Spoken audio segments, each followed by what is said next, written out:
guys, it's Ciai and welcome to my channel. So, for our first video, magre-review tayo ng product na ginagamit ko sa hair ko.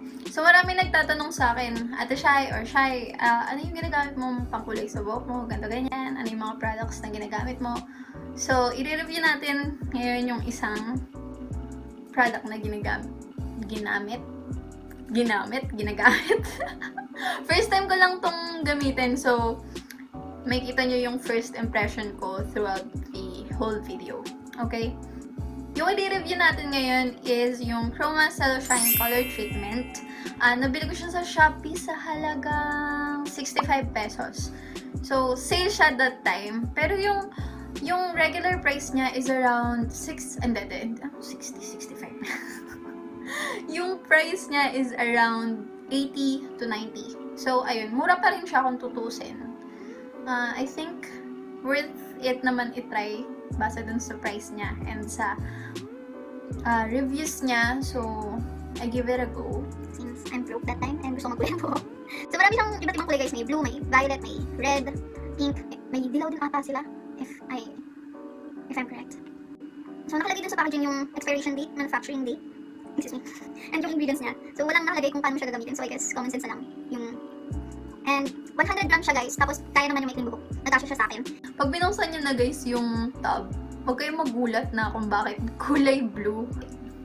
Kasi, malamang to para dun sa mga golden blonde yung buhok. Like, yung mga brassy, yung hair. Like, yung madaming yellow tones na hair. Kasi, yellow plus blue equals green. So, ganun yung nangyari. Maski sa buhok natin, ganun yung logic, kumbaga. So, eto na. So, papakita ko na guys kung paano ko siya i-apply. So, papakita ko na guys kung paano ko siya in-apply. So, papakita ko na guys kung paano ko siya in-apply. So, enjoy. Let's start! Before anything else guys, please apply petroleum jelly around your face, neck, ears, tsaka sa batok nyo. Kasi nag-stain talaga siya sa balat. Also, wear gloves. And then, make sure to part your hair para evenly yung pagkaka-distribute ng hair color.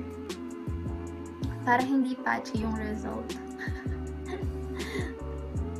Kitang-kita nyo guys, nag-struggle ako dito kasi wala akong salamin sa harap ko. Talagang yung phone lang. So, hindi ko alam kung ano talaga yung nangyayari. Struggle is real. Tip pala guys, when applying hair color, make sure to apply later on pagdating sa ends. So, unahin nyo muna from roots hanggang bago mag-tip. Kasi guys, mas mabilis ma-develop yung kulay sa tip.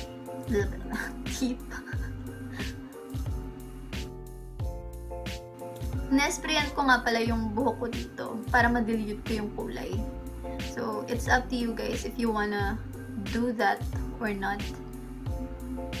Either way naman, mag-work.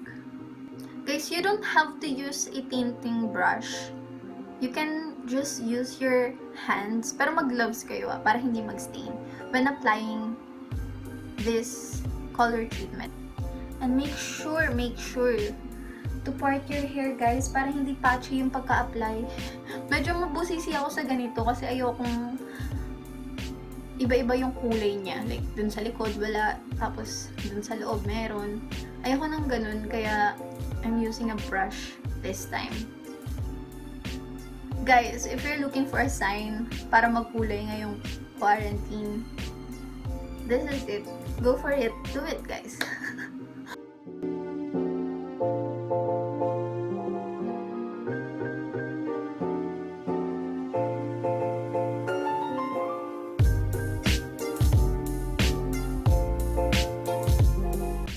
I will leave this for about 30 to 45 minutes, then rinse it out, then I will go back with you guys with the result.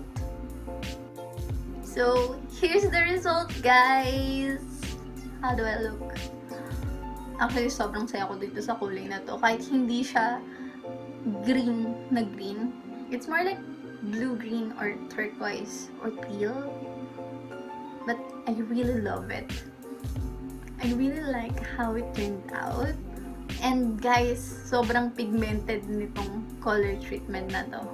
I'm so shocked kasi 65 pesos lang siya, pero ganito siya ka-pigmented. Kaya, I think it is really worth it.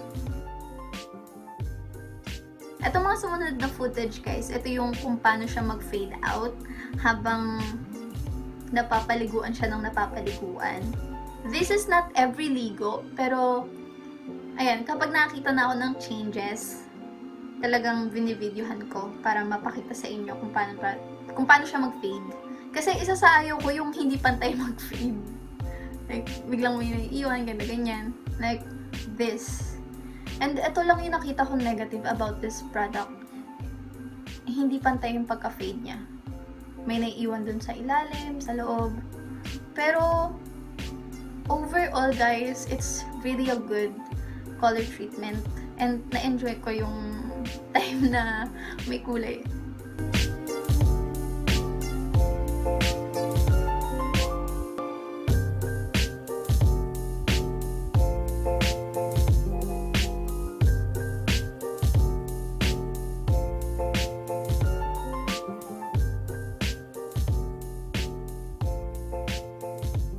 So that's my whole experience about this product. And to be honest, I really recommend this one. And I only can say one negative thing about it. Yun yung pag-fade out niya, hindi siya even. And ang hirap niya tanggalin. Pero guys, yung pigment, tsaka pagiging long lasting niya sa buhok, sobrang goods. And yung price niya, like,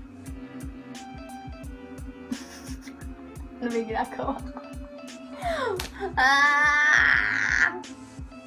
So, ang ibig ko sabihin, pigment, pagiging long-lasting, yung price niya, all good. And the only thing na negative sa kanya is yung pagka-fade out niya sa buhok kasi hindi siya pantay. Pero overall, sobrang ganda ng product na to. In short, I really recommend this one. And you guys should give it a try kung gusto nyo yung green kayo ngayong buwan. Then next month, violet. Next month, pink.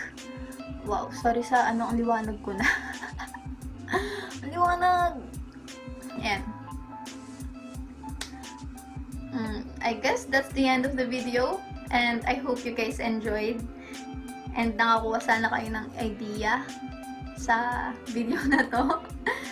Kung may mga suggestions kayo guys, mga products na gusto kong ipatry, or yung mga gusto kayo itanong, ganyan, mag-comment lang kayo sa baba. Nahihiya ako gawin to. Ayun guys, comment down below, and make sure to leave me a thumbs up, and subscribe to my channel. Thank you guys! Thank you, thank you, thank you.